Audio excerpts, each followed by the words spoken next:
And with the deficit being front and center, the GOP, various senators have pushed back against the idea of a millionaire's tax. What are your thoughts on the ultra-rich paying more of a share? Well, the ultra-rich in the United States already pay almost the majority of taxes paid in this country.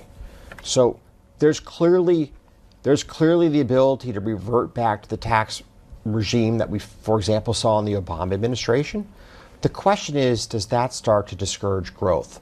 Like, what is the optimal tax rate that both solves for the needs for revenues, but of greater importance, ensures that we have individuals who are willing to step out of their comfort zones and to take the risks that we need to meaningfully grow our economy? If we can't get growth back up to a much higher level, we do have a really difficult financial future ahead of us.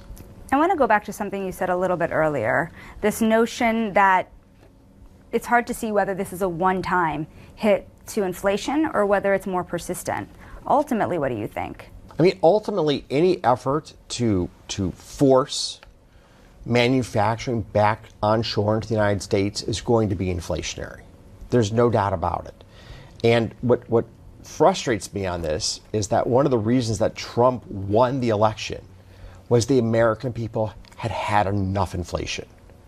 They wanted a break from seeing their standard of living deteriorated by the ever-increasing price of goods and services. And so I really do think that the president needs to think long and hard about the necessity of helping to protect the standard of living of the American people by keeping the inflation, like, it's not a genie, it's like the inflation devil in the bottle. So what does this mean for Fed Chair Powell? How difficult does this dynamic make his job, and do you think his job is secure through May of 2026? I got to tell you, I'm really happy not to have his job.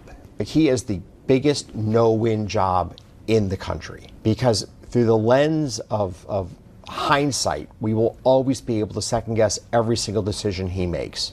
Right here, right now, he's grappling with, do you cut rates as the labor market shows ever so slightly signs of softening, or do you hold the course because of the risk of an inflationary spike coming from tariff increases?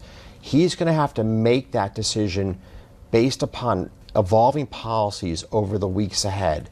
It's a really tough predicament he's in right here, right now.